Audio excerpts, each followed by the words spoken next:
بسم اللہ الرحمن الرحیم۔ وہ اعمال جن کے کرنے سے مرتے وقت کلمہ نصیب ہوتا ہے۔ سب سے پہلا عمل کہ مسواک کرنا۔ مسواک کے بہت سارے فائدے ہیں۔ پہلا فائدہ یہ ہے کہ اس سے دانتوں کی صفائی ہوتی ہے۔ دوسرا کہ جو نماز مسواک کے ساتھ پڑھی جاتی ہے اس کا ثواب 70 گنا زیادہ عطا ہوتا ہے۔ حضرت عائشہ رضی اللہ تعالی عنہا فرماتی ہے کہ میں اس چیز کو پسند کرتی ہوں کہ میں 2 رکعت نماز پڑھوں لیکن مسواک کے ساتھ پڑھوں، چاہے جائے کہ میں 70 رکعت نماز پڑھوں اور بغیر مسواک کے پڑھوں۔ تو معلوم ہوا کہ جو نماز مسواک کے ساتھ پڑھی جاتی ہے اس کا ثواب 70 گنا زیادہ عطا ہوتا ہے۔ تو ہمیں مسواک ضرور کرنی چاہیے۔ اور سب سے بڑا مسواک کرنے کا فائدہ یہ ہے کہ تذکیر الشہادہ۔ حدیث پاک میں آتا ہے کہ جب انسان کی موت کا وقت قریب آتا ہے تو ملک الموت کے فرشتے اس کے پاس آتے ہیں اور آ کر وہ 2 کام کرتے ہیں۔ پہلا کام تو یہ کرتے ہیں کہ اس انسان سے، اس بندے سے شیطان کو دور بھگا دیتے ہیں، شیطان کو دور کر دیتے ہیں۔ اور دوسرا کام یہ کرتے ہیں کہ اس کو کلمہ یاد دلا دیتے ہیں کہ اے بندے، اے انسان، تیرا موت کا وقت قریب آ گیا ہے تو کلمہ پڑھ لے۔ تو مسواک کرنے کی وجہ سے اللہ تعالیٰ موت کے وقت کلمہ نصیب عطا کرتے ہیں۔ تو ہمیں مسواک ضرور کرنی چاہیے۔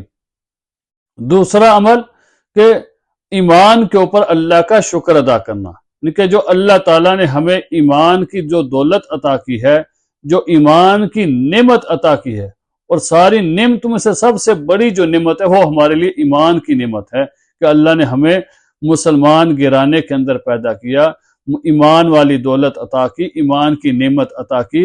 یہ سب سے بڑی نعمت ہے۔ تو ہمیں اس کے اوپر اللہ کا شکر ادا کرنے کہ یا اللہ تیرا شکر ہے کہ آپ نے ہمیں ایمان والی زندگی عطا کی ہے، اور جب ہماری موت کا وقت آئے تو اس وقت ایمان کے اوپر ہماری موت آئے۔ یہی ہمیں اللہ تعالیٰ سے دعا کرنی چاہیے۔ وہ فرمایا کہ جو آدمی ایمان کے اوپر اللہ کا شکر ادا کرتا ہے اور تو اللہ اس نعمت کو زیادہ کرتے ہیں۔ اور اصول بھی یہ ہے کہ لئن شکرتم لازیدنکم، اللہ فرماتے ہیں تم نعمتوں کا، اگر تم میری نعمتوں کا شکر ادا کرتے ہو تو میں تمہاری نعمتوں کو کیا کروں گا؟ زیادہ کروں گا۔ تو ہمیں جب اللہ کی نعمت، جو ایمان والی اللہ نے ہمیں نعمت عطا کی ہے، اس کے اوپر ہم شکر ادا کریں گے تو مرتے وقت بھی اللہ ہمیں ایمان کے اوپر موت عطا کریں گے، ایمان سے محروم نہیں کریں گے۔ ایمان کے اوپر ہماری موت آئے گی، کلمے کے اوپر ہماری موت آئے گی تو اس وقت ہمیں کلمہ نصیب ہوگا۔ تیسرا عمل بتایا کہ صدقہ خیرات کرنا۔ صدقہ خیرات کرنا، حدیث پاک کے اندر آتا ہے کہ صدقہ اللہ تعالیٰ کے غصے کو ختم کرتا ہے اور انسان کو بری موت سے بچاتا ہے۔ اور صدقہ کرنا یہ ضروری نہیں ہے کہ آدمی 50,000 پاؤنڈ صدقہ کرے یا زیادہ سے زیادہ صدقہ کرے، بلکہ صدقہ جو ہے وہ آپ کی توفیق کے اوپر ہے، جتنی آپ کو توفیق ہے۔ اگر 1 پینی آپ صدقہ کر سکتے ہیں تو 1 پینی کریں، 1 پیسہ صدقہ کر سکتے ہیں تو اللہ کی رضا کے لیے، خالص اللہ کے لیے جتنی آپ کو توفیق ہے، 1 پیسہ، 1 پینی، وہ آپ اللہ کی رضا کے لیے صدقہ کریں۔ اللہ قبول کرنے والے ہیں، اللہ آپ کو وہی اجر عطا کریں گے۔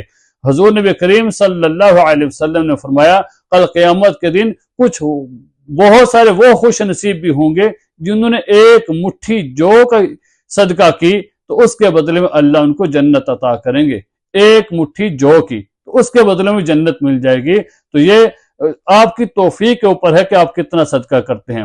اور چوتھا عمل بتایا، فرمایا کہ اہل اللہ کی مجلس میں بیٹھنا، جو نیک لوگ ہیں ان نیک لوگوں کی مجلس میں بیٹھنا، اللہ کے ولی کی بیعت کرنا، اللہ کے ولی کے پاس بیٹھنا۔ فرمایا کہ اس سے بھی انسان کو مرتے وقت کلمہ نصیب ہوگا، کیونکہ جو اللہ کے ولی کے پاس بیٹھے گا، نیک لوگوں کے پاس بیٹھے گا تو اللہ کا ذکر کرے گا، حضور نبی کریم صلی اللہ علیہ وسلم کی ذات کے اوپر زیادہ سے زیادہ درود پاک پڑھے گا، نیک کام کرے گا، نیک کام کرنے کا شوق پیدا ہوگا تو اللہ کی عبادت کرنے کی توفیق زیادہ ہوگی نیک لوگوں کے پاس بیٹھنے کی وجہ سے۔ تو فرمایا کہ اس آدمی کو اس وقت کیا ہوگا کہ مرتے وقت کلمہ نصیب ہوگا۔ اور فرمایا کہ جس بندے نے مرتے وقت کلمہ پڑھ لیا، من کان آخر کلامہ لا الہ الا اللہ دخل الجنہ، جس بندے نے مرتے وقت کلمہ پڑھ لیا فرمایا کہ وہ سیدھا جنت میں جائے گا۔ تو اللہ تعالیٰ سے دعا ہے کہ اللہ تعالیٰ ہم سب کو مرتے وقت کلمہ نصیب کریں اور ایمان کے اوپر اللہ تعالیٰ ہم سب کو موت عطا کرے، کلمے والی موت ہو، ایمان والی موت ہو۔ اللہ تعالیٰ ہماری دعا کو قبول کریں۔